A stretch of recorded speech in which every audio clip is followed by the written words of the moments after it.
Welcome to Native America Calling. I'm Sean Spruce. Tribal operations are often on the cutting edge with the wide differences in laws and commercial opportunities in the cannabis industry. The state of Minnesota has blazed a trail for tribal dispensaries, and one tribe has opened the state's first off-reservation recreational retail store. Some tribes elsewhere, though, face a murky legal environment. Today we'll hear about the burgeoning market in Minnesota and learn about ongoing hurdles for the marijuana business around the country. We're back after the news.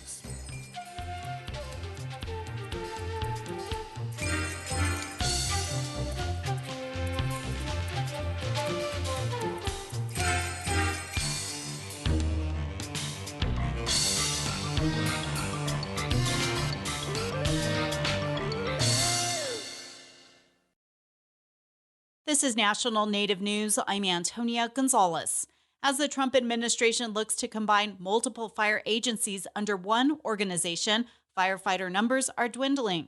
Northwest Public Broadcasting's Lauren Patterson reports on how the Nez Perce tribe is stepping up despite the challenges. 3 young firefighters are standing under the hot sun in Lapwai, Idaho, doing an engine check on one of their fire trucks. All of them are tribal members and firefighters for the Nez Perce tribe. Riston Bullock is going into his 13th season. He says he does this job because he's dedicated to protecting the land and his community. Now that I've been in fire for so long, it's kind of more being the first one to respond, put the fires out. A big challenge here in Idaho and across the nation is that there aren't enough people to help. We're losing firefighters. The numbers are going down. People can still volunteer, but we need people at the shop ready to go when those fires start. Across from the shop in the air-conditioned office, Jeff Handel, the fire management officer, is on the phone trying to schedule repairs for fire trucks. What I need is I got a couple rigs that need radios put in. He's also worried the younger generation doesn't seem too interested in firefighting. It's pretty tough in today's world when you can get a job and work from home and do okay financially. Why would you want to go out and do the firefighting thing, which is very hard work?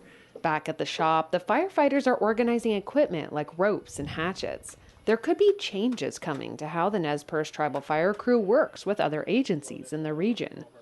The Trump administration is trying to merge all federal firefighting into a single agency. That could mean shifting thousands of jobs around just as fire season is ramping up. Bullock says he's not sure how that would work. I feel like it'll just kind of be a new name, but I still feel like we'll still have our shops and everything here will be mixed out through each other. And approximately $1.2 billion will be requested as part of the new Wildland Fire Service budget.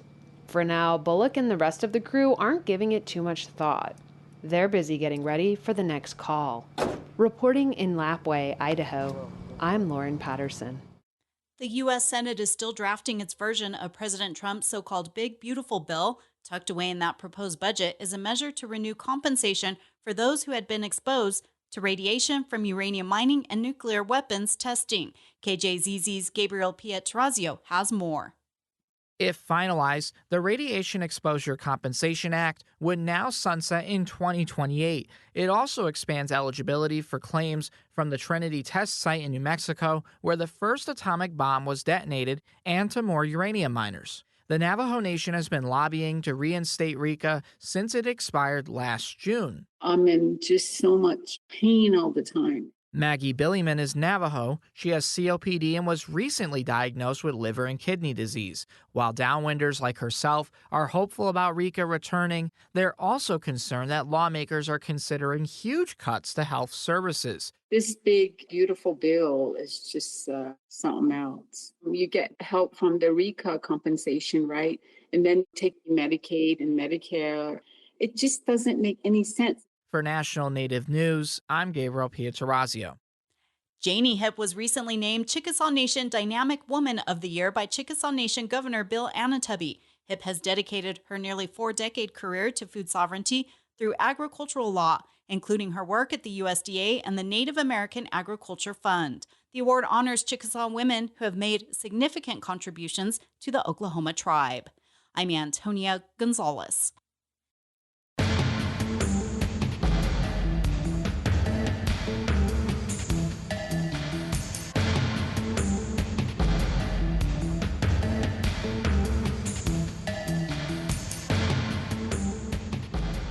National Native News is produced by Koahnic Broadcast Corporation with funding by the Corporation for Public Broadcasting. Support by Drummond Woodsum, a full-service law firm whose nationally recognized tribal nations practice provides services to tribal nations and their enterprises and to companies that do business with tribes across the country. More at dwmlaw.com. DT Track, your healthcare partner across Indian country, supports this show. DT Track provides culturally competent nationwide healthcare staffing to IHS, tribal, and urban health facilities. More at dt-trak.com.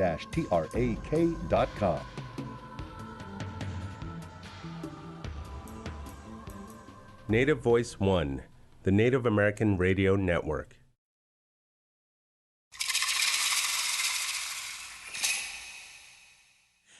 This is Native America Calling. I'm Sean Spruce. Tribes in Minnesota are gaining early ground in that state's new recreational cannabis operations. So far, the Prairie Island Indian community has a new grow facility that anticipates producing 10,000 pounds of cannabis. The White Earth Nation recently entered a new agreement with the state of Minnesota to open several dispensaries across the state. Currently, tribes are the only ones in the cannabis business in the state. And today, we'll hear about a California tribe's lawsuit over a raid by state and county law enforcement. The suit questions the state's jurisdiction on tribal lands. We'll get updates on the gains and setbacks of tribal cannabis endeavors. Does your tribe have a cannabis operation? Why or why not? Join us by calling 1-800-996-2848. That number is also 1-800-99-NATIVE. Joining us from Joseph, Oregon is Mary Jane Oatman. She is the executive director of the Indigenous Cannabis Industry Association and founder of THC Magazine. She is Nimipu and Delaware. MJ, good morning and welcome back to Native America Calling. Tatsmewi, it's an honor. Joining us from Ukiah, California is Lester Marston. He is a tribal attorney and a tribal court judge. He is Kawia. Les, good morning to you as well, and welcome. Yakwe, good morning. How are you? I'm doing well. Thank you for asking. Joining us from Southeast Minnesota, we have Blake Johnson. He is the president of Prairie Island CPH Incorporated. He's also a citizen of the Prairie Island Indian community. Blake, hello, and welcome to the show. Good morning, and thank you for having me. You bet. And joining us from Manomin, Minnesota is Zach Wilson. He is the CEO of Wabigwan Mashkiki LLC. Zach, hello, and welcome to the show. It's great to have you as well. Hey, good morning. Thank you for having me. MJ, I want to begin with you. We will hear from our Minnesota operators in just a bit, but please set the scene for us first. The state of Minnesota signed a new cannabis compact with the White Earth Nation that recognizes the tribe's authority to operate recreational cannabis sales outside of their reservation borders. How significant is this compact? This compact, all eyes are on it. The compacts that we've seen come before the Minnesota compacts, look a little bit more like just some tax negotiations and, maybe some agreements that are in line with some of the public health and safety parameters. But this Minnesota compact with the off-reservation economic opportunities for dispensaries, cultivations, processing centers is a big deal for tribes to be able to flex that economic sovereignty off-reservation is what we see as the epitome of the greatest compact that could have been negotiated on behalf of tribal nations and restoring plant medicine health for our communities and all citizens across the state, setting a high bar. How about outside of Minnesota? Any other gains with tribes and states working towards cannabis policies? Oh, most certainly. In every state where we have adult use legalized cannabis, we're seeing that the tribes are falling in step with their own civil regulatory programs around cannabis and developing strong business codes. Many of them are also creating dynamic business codes that allow opportunities for their tribal citizens to become licensed part of the ecosystem. And that's really where we see really great strides within tribal communities, is when you're involving the tribal community citizens to become a part of that licensing process, because a lot of them have been doing this for quite a long time, way before any states legalized or before any tribes revised their codes. They were only interfacing with their tribal citizens under criminal codes in cannabis. And so, a lot of those families have those tools, have that industry knowledge, and have that plant-touching background where they can be a value add to the community's economic development plan around cannabis and hemp cultivation in their communities.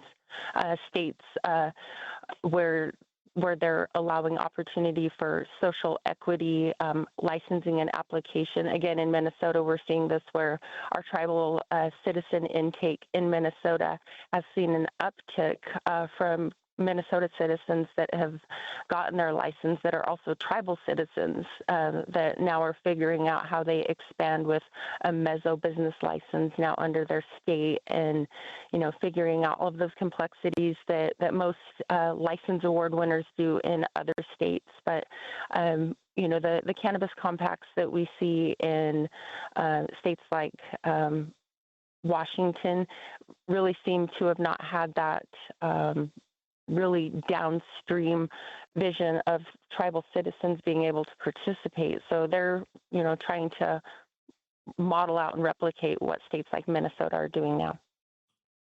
MJ, what about places where tribes are facing potential legal repercussions? We're going to hear a little bit later about this California tribe that was raided by law enforcement. But where are some of these states where it's not going as smoothly for tribes who want to enter into cannabis?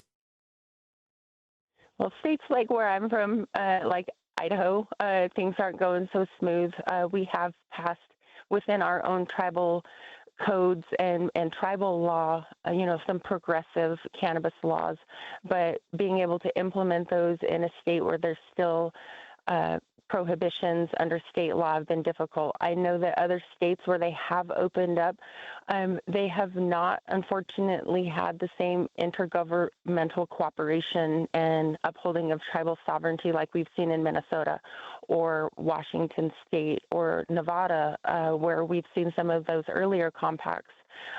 States like California have been really alarming to see that it's really at that local level where we see hostility, where county sheriffs are doing these special ops raids, and they're doing warrantless searches on tribal homelands and communities, and just a direct attack and affront on tribal sovereignty. And there's really little to no repercussions, to claim damages against an activity that is still currently federally illicit. So there are still challenges in communities for tribes like California tribes that are trying to figure out how they find different tools and pathways for healings for their communities. And that's really where I see most of our tribes, they see cannabis as an economic development and a way to diversify their revenues for certain. But being able to find affordable, quality, tested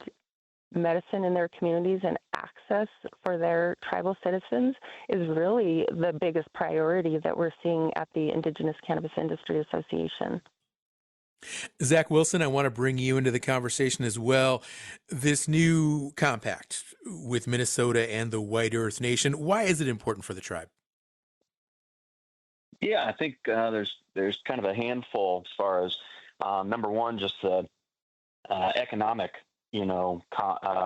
complexity and impact that it has with just creating jobs not only on the reservation, but being able to create jobs off the reservation for members that maybe don't work or live, on the reservation itself. So a lot of benefit there, and then to Mary Jane's point too, as far as just how historical, monumental this compact was to be able to get out and really be able to hold on to that sovereignty is extremely meaningful to not only the tribe but the community, and being able to kind of bridge that gap between the reservations and stateside business.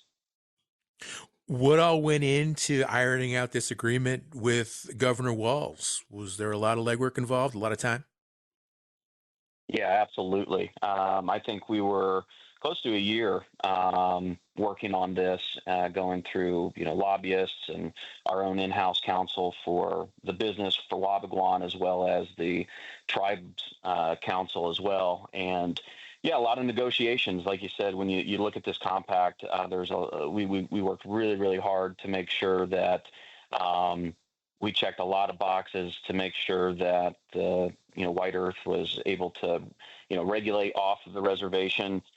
Really showed that we've done the due diligence as far as putting together a really robust regulatory body, the rules and regs themselves, really proving that the tribe can do just as much that the state can as far as oversight and regulating. So a lot of work went into it, and obviously the negotiations and going back and forth on a lot of really pertinent touch points.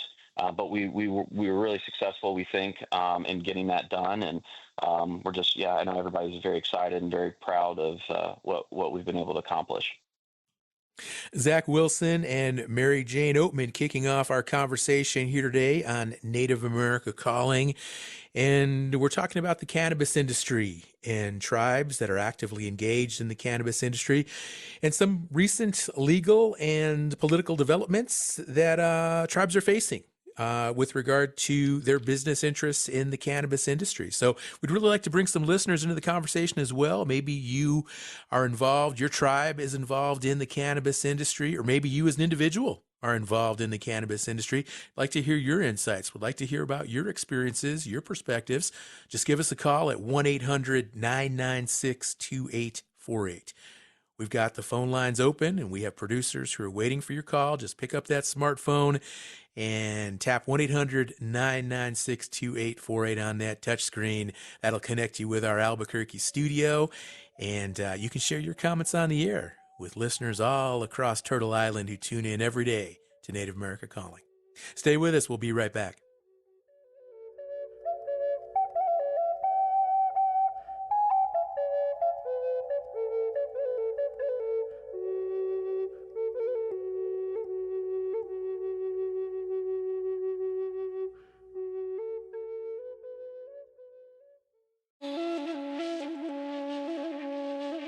Can everyone born on U.S. soil vote?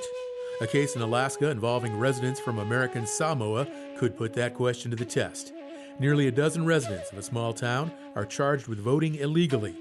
We'll hear about that case and get an update on redistricting cases important to Native Americans.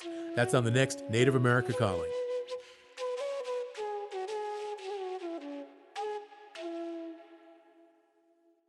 Support provided by Amerind.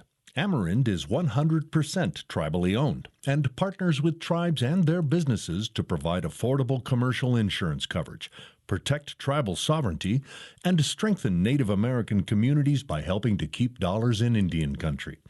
Information about property, liability, commercial auto, and workers' comp available at amerind.com. That's AMERIND.com. Thank you for tuning in to Native America Calling. Minnesota is one of the newest states to experiment with recreational marijuana sales, and tribes are a big part of it. We're hearing about that state's plans for tribal growing and retail operations in their newly legalized cannabis environment. Other tribes are still navigating complex regulations and even all-out bans in some cases. What is your experience with tribal cannabis operations? You can give us a call at 1-800-996-2848. We have Zach Wilson on the line. He is the CEO of Wabaguan Mashkiki LLC. And Zach, let's talk more about White Earth's plans going forward. They envision 8 dispensaries off the reservation. Tell us more about the tribe's cannabis business strategy and how invested overall the tribe is with regard to cannabis and all their other business operations.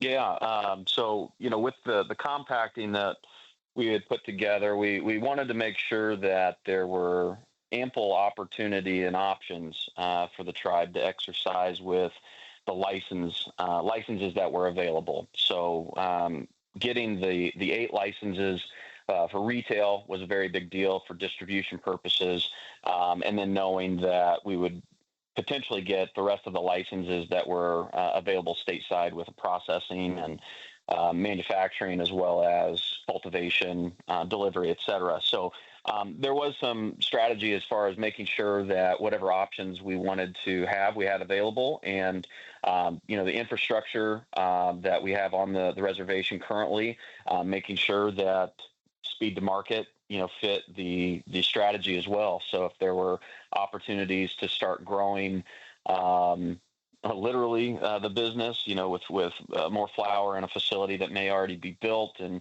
able to kind of step in and start growing, we had that option to get to market faster, but also, if we needed to see what the market was doing and also wait and do it on the reservation if need be as well. So, yeah, a lot of thought went into the strategy of, what we were wanting to accomplish. And I think we've done that so far. And like I said, the infrastructure and the money that goes into what we're doing, we want to make sure we're not getting over our skis, but we're also taking advantage of the opportunity and being good stewards with the tribe's money, as well as being good stewards stateside, working with as many other tribes as we can to get their products in our stores as well.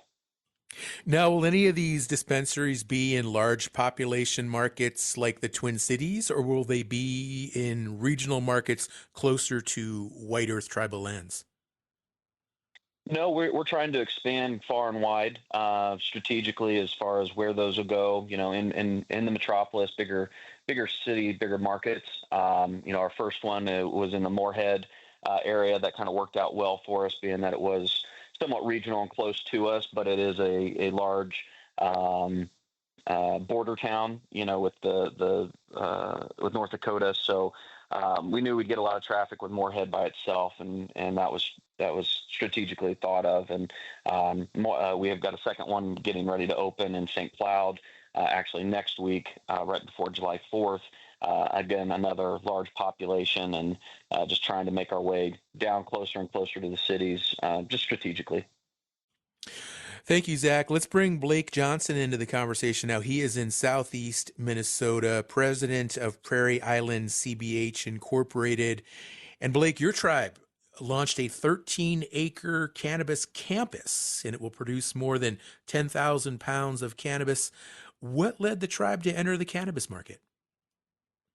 Yeah, thank you for the question. I think for us, as we looked at the state when they're starting to legalize cannabis in Minnesota, our tribal council looked to the community to look at where and if the community is interested in getting into this business.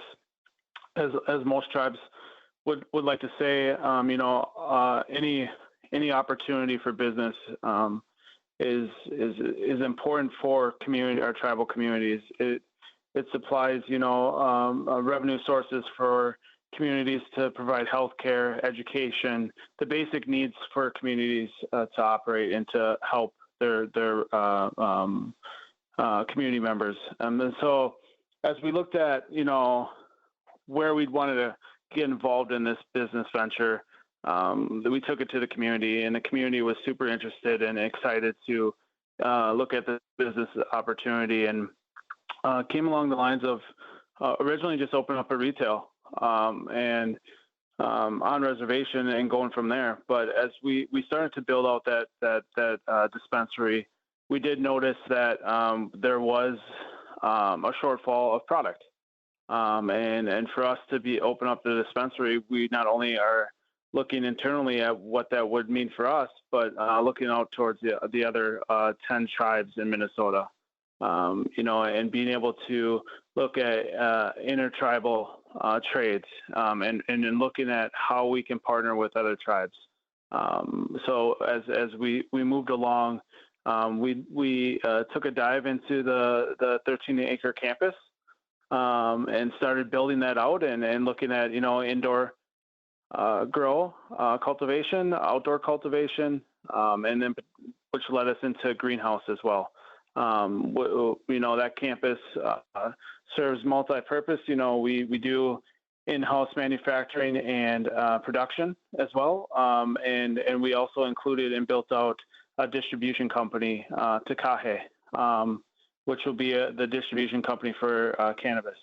It's been a process. It's been exciting, and I think an avenue for Prairie Island to look at other business opportunities. And so it's been fun, and we're excited to be on this path. But also looking at other tribes in Minnesota.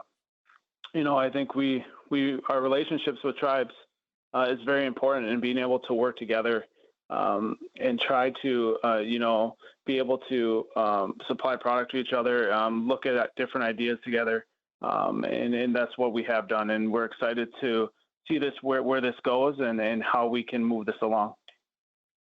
What's interesting here with your tribe and others, we're seeing a vertical integration model with regard to economic development. Some people just call it seed to sale. You're going to own and operate all different areas of production and retail. But what about non-tribal businesses? They're experiencing delays with licensing. Do you feel in any way that this early foothold that tribes have on the market, could that be beneficial? And how do you see the industry evolving going forward? Yeah, I think as we developed our business plan and our model of this business, we did take into account that the state market will come online. We will see, the different guests start to venture off to places that are closer to them. And as we look at that, we had the mindset of what can we do to make this a long-term venture, instead of just jumping in, making some money and folding. We want this to be a long-term thing for our community, and be able to showcase that. And so I think it's important as Prairie Island is that not only do we set things up for ourselves, but also look at what the other tribes in Minnesota are doing and how can we cooperate together to, just be able to showcase the native brands, the native products, and be able to empower tribes to be able to be successful in this business. 1-800-99-NATIVE. That is the number to join today's conversation. If you have insights, if you have experiences, if you have thoughts with regard to tribes and cannabis businesses, you can call us 1-800-99-NATIVE. We'll hear more from Blake and Zach and MJ about Minnesota and some other states. But before we do that, I want to pivot now to Les Marston, who joins us from Ukiah, California. He is a tribal attorney and tribal court judge. And Les, let's talk about the Round Valley tribe in California. They just filed a lawsuit against county and state law enforcement officials. This is in connection to a raid on cannabis cultivators operating on the reservation. Why does Round Valley believe they were harmed by this law enforcement action? Well, what a lot of your listeners may not know is that tribes are governments.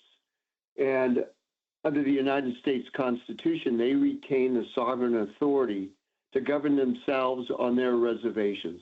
That means they have the right to enact their own laws and be ruled by them. And the Covelo Indian community made a decision. It decided that it was going to legalize cannabis sales on the reservation, but not for recreational purposes. They decided they were going to legalize the cultivation, possession of cannabis solely for medical marijuana purposes.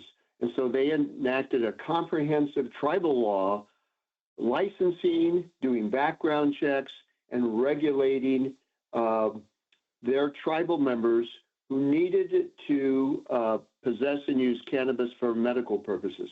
And let's just take one of the plaintiffs in this lawsuit, Eunice Swearinger. She's 86 years old. She has her nice little house on the reservation. She has a garden out in the backyard.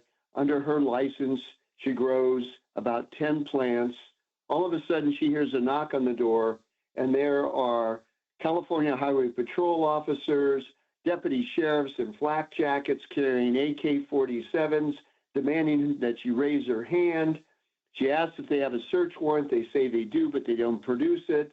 They then proceed to go through her house, back to her little garden, pull up about 10 marijuana plants that she was growing for her own use because she has chronic arthritis that's very painful, and she uses cannabis solely to ease that pain.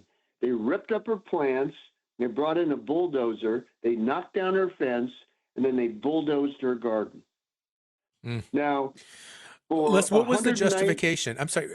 Tell us under what legal pretense did these California Highway Patrol officers and other law enforcement act? Well, for 193 years in this country, the law has been clear. The United States Supreme Court has stated numerous times that state laws do not apply to Indians on the reservation unless Congress enacts a law giving the states that delegated authority.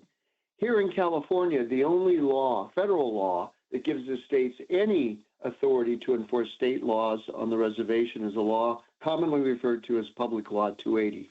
But the United States Supreme Court, in a case called California versus Cabazon, made it very clear that Public Law 280 only granted states limited jurisdiction to enforce their criminal prohibitory laws against Indians on the reservation.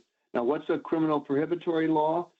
It's a law where the state makes the conduct strictly prohibited and makes it a crime, and it's against the state's public policy to engage in it.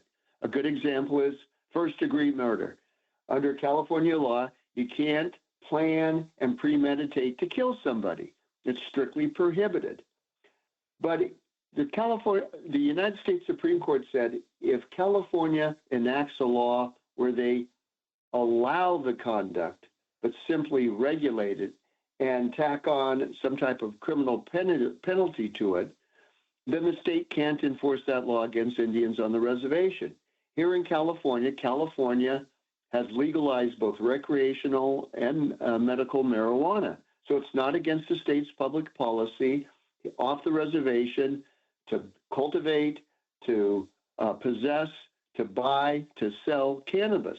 So the state regulates it. Therefore, under the Supreme Court's decision in California versus Cabazon, California and their political subdivisions, the county, have absolutely no jurisdiction to enforce their state and local laws against Indians on the reservation.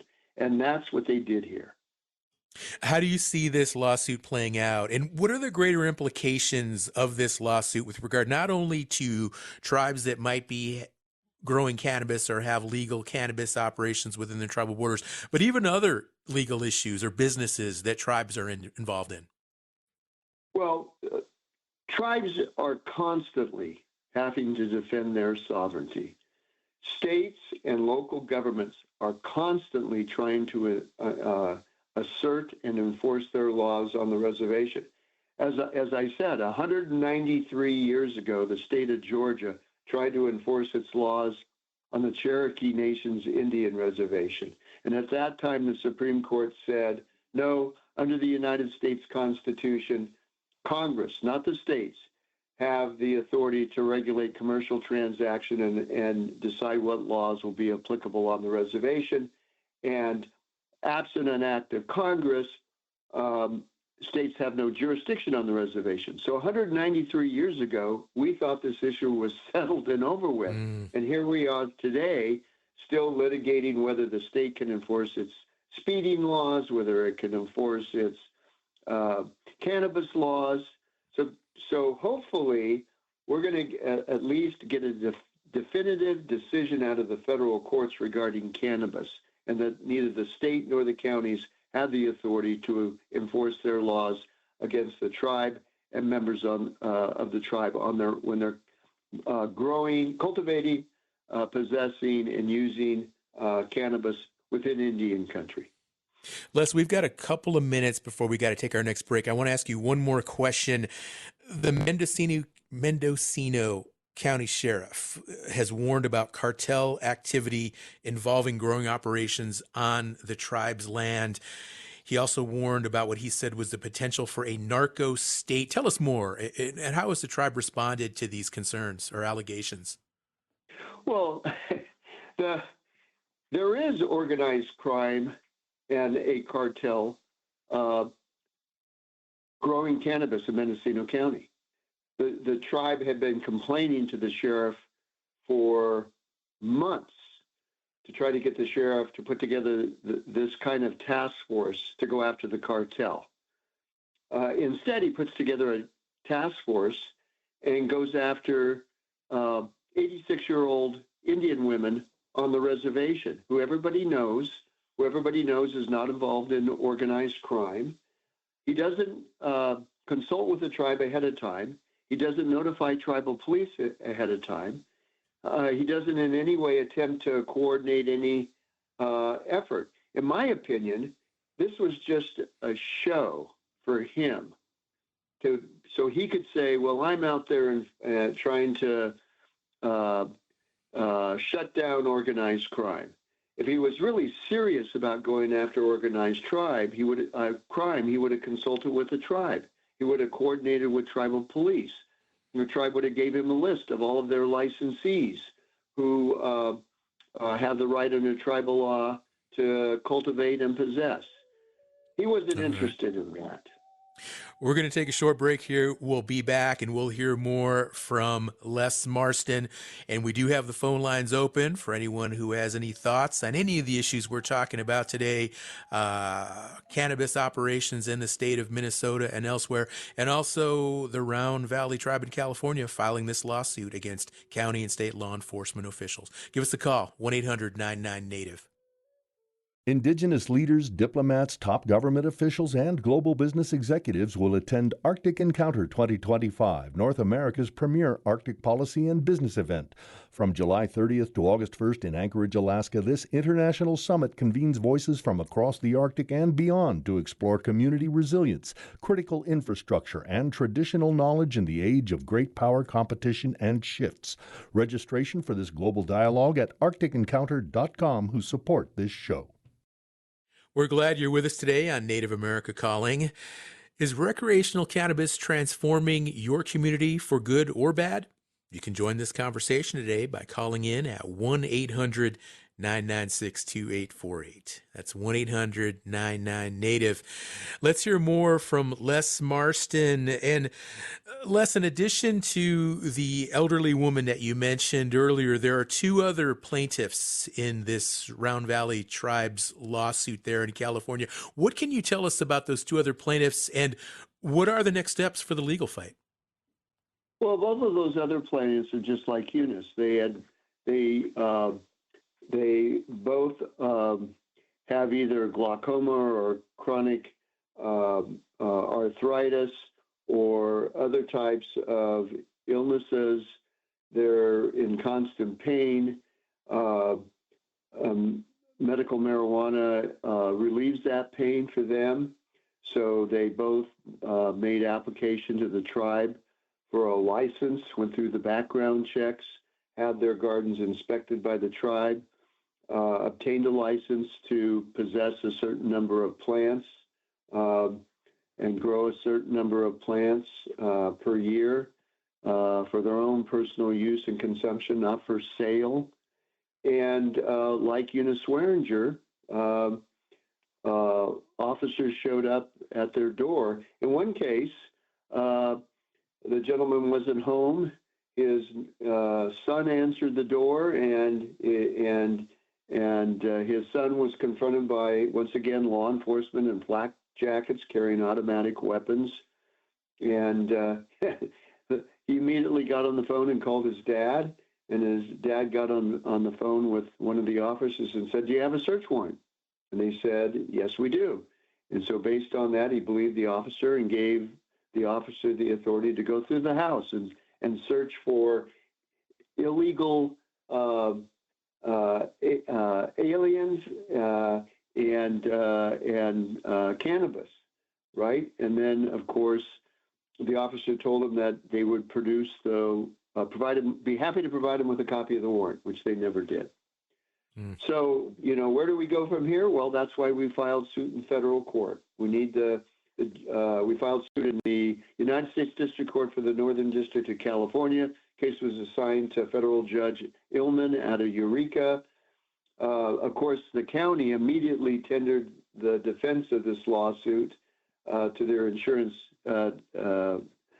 company, who hired a huge major, downtown San Francisco, LA law firm to defend the case, and they turned right around and filed a motion to dismiss our complaint. We're in the process of filing what's called a motion for summary judgment on the issue of whether or not Public Law 280 grants the state and local counties the authority to enforce their cannabis laws on the reservation. We're hoping to get a favorable decision out of that case. We've also sued the sheriffs and the officers involved in their official and individual capacities under the 1964 and 1968 Civil Rights Act, claiming that it's a violation of their civil rights to deprive reservation Indians of their right to be free of state regulation and control. And we're hoping to get a favorable judgment and a permanent injunction enjoining the local sheriffs from enforcing their cannabis laws on the reservation. Thank you, Les. 1-800-99-NATIVE. That is the number if you'd like to join our conversation. I want to bring Mary Jane Oatman back into our dialogue now. And MJ, let's talk about what's happening at the federal level. What do we know about the Trump administration stance on cannabis regulation? It's still illegal from the federal government standpoint, but do you anticipate a different enforcement scenario from the feds now compared to previous administrations? Things have been pretty quiet. We have a very large network of stakeholder groups that we work with, we meet with on a regular basis, and it has been awkwardly silent at the federal level outside of, some whispers from, people that claim to be affiliated or associated with the Trump administration saying something big is coming.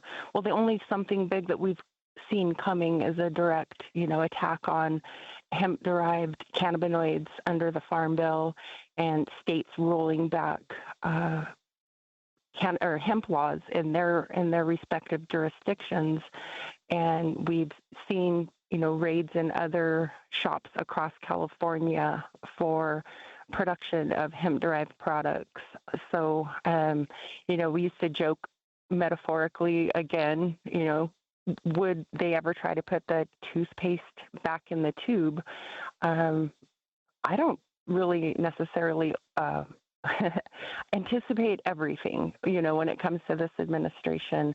But I really do believe that also there has been more of an approach with the exception of what's going on in California and the recent activity there. It felt like, the protection of states' rights and really just, allowing states to regulate cannabis in their respective manner, was going to be the approach. But definitely nothing like, moving from a Schedule 1 to a Schedule 3 and going with any of the enormous amount of data that was collected in that historic DEA rescheduling hearing. We didn't anticipate that the Trump administration was going to do anything that the Biden administration had progressed to collect data from the nation. Mm-hmm. MJ, your organization, the Indigenous Cannabis Industry Association, what are you folks most focused on right now? Data collection for tribal nations has been a big focus for us. It is really helpful for the nearly 25% of tribes that are actively regulating cannabis under their business codes, as well as their anything outside of their criminal codes is a positive, but really just diving deep, not just in the tribes of cannabis, but also the hemp tribes, the industrial fiber tribes, because right now with this, big, beautiful bill concept, it's really exciting to see that our tribal nations are also not only leading in states like Minnesota with adult use and medical cannabis access, production, processing, cultivation, but also industrial fiber. And that's really where I get excited. When we're talking about solutions for Indian countries' problems like housing, jobs, shifting climate change initiatives, carbon sequestration programs, all of those other wonderful things that we can do with the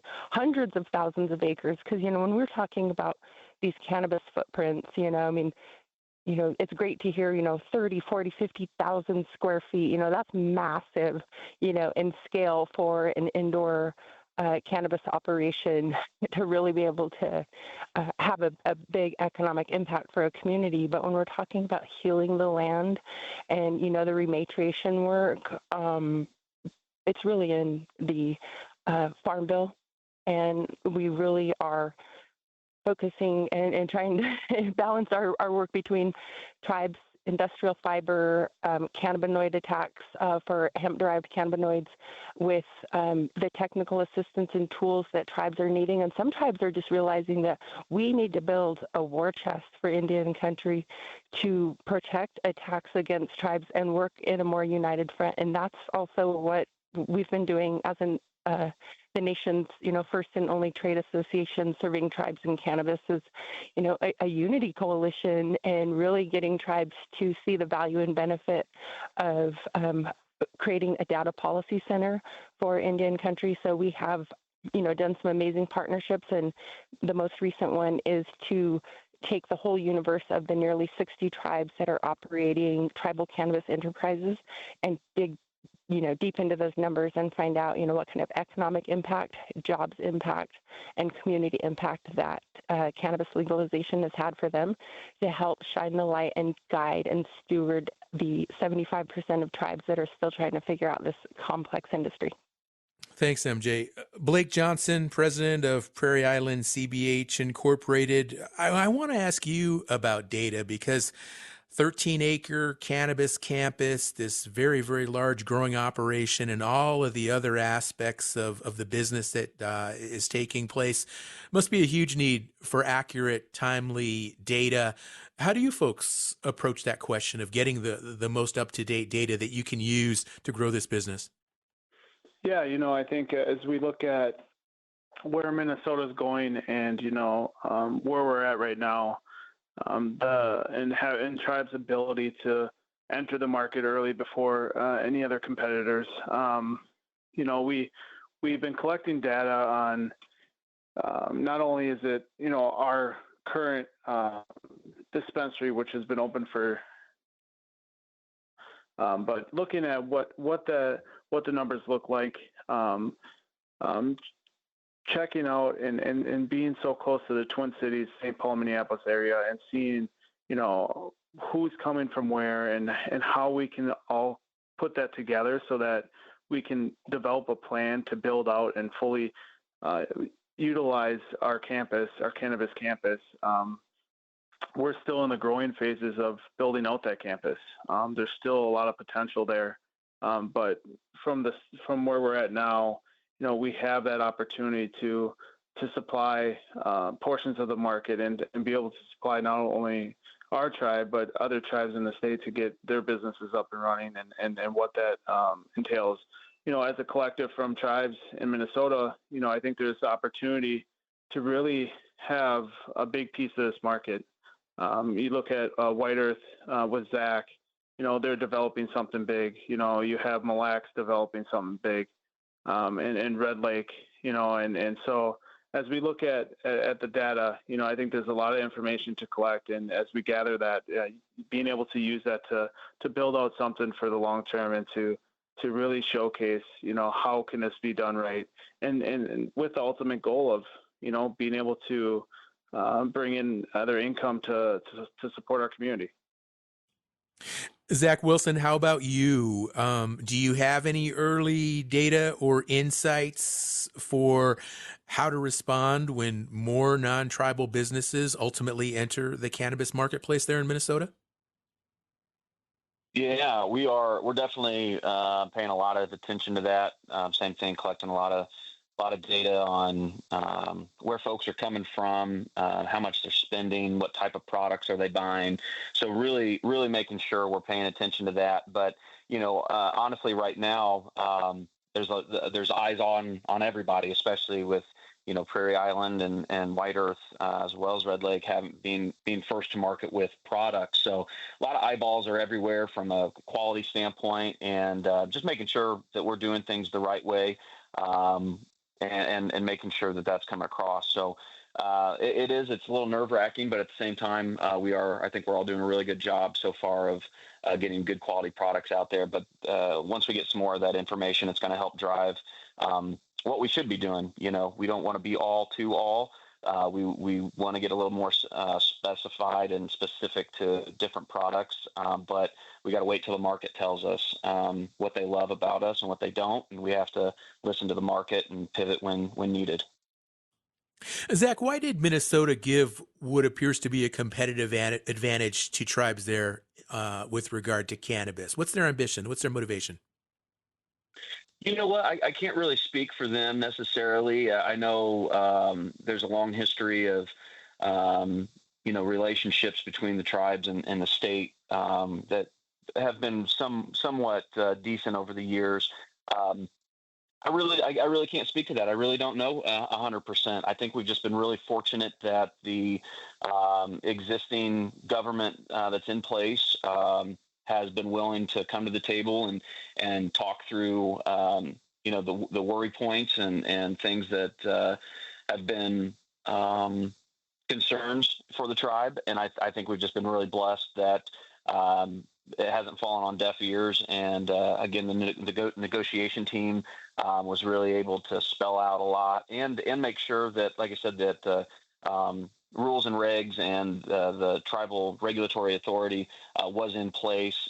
So it wasn't kind of a shoot from the hip type of scenario. It was an established body that the tribal government put together for a purpose, and they've been doing a great job, and we've been able to show that to the state. Zach, we've got about another minute before we have to wrap up. And I always think of people who are listening to the show, and a lot of them have various interests and they have different questions that come up during conversations like this. And I want to ask you, because you've been involved in cannabis operations all over the country in different states for about 10 years. How does somebody go about getting into the business, getting into the industry like you, managing operations? Are there programs in colleges? Is this a learn on the job type of situation? How can people learn more about this? Yeah, I think there's a kind of a two-tier approach to it, depending on what kind of area you want to get into, whether it's cultivation or any other departments. But you can go to school for it all day long. If you've got a green thumb, a lot of this is hands-on, type of knowledge. And but once you get to a commercial size grow, especially cultivation, there's just a lot of education that's needed to really scale properly. But also hands-on experience of just trial and error, I think, plays a big part into this, and understanding the appetite for risk.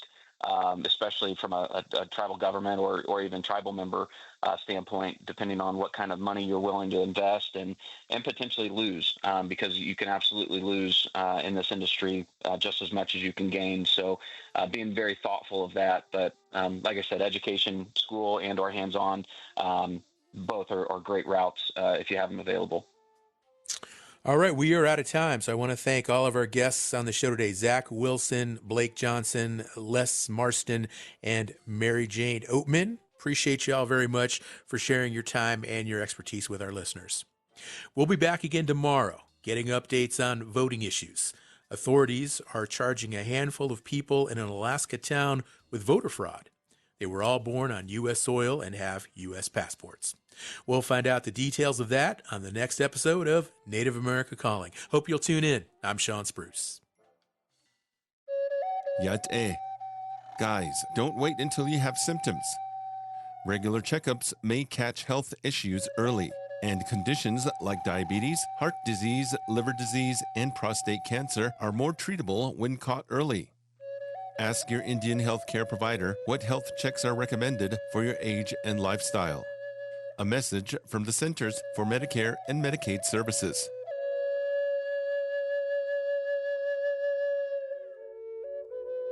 Challenges to societal harmony abound. Trauma, depression, addiction. In Native communities, these challenges affect nearly everyone. The Native American Social Work Studies Institute educates social workers for careers to address the needs of Native communities.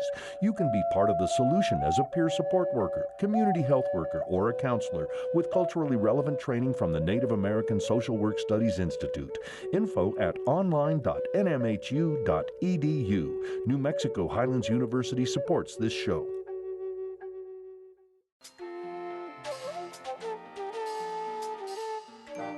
Native America Calling is produced in the Annenberg National Native Voice Studios in Albuquerque, New Mexico by Quantic Broadcast Corporation, a Native nonprofit media organization.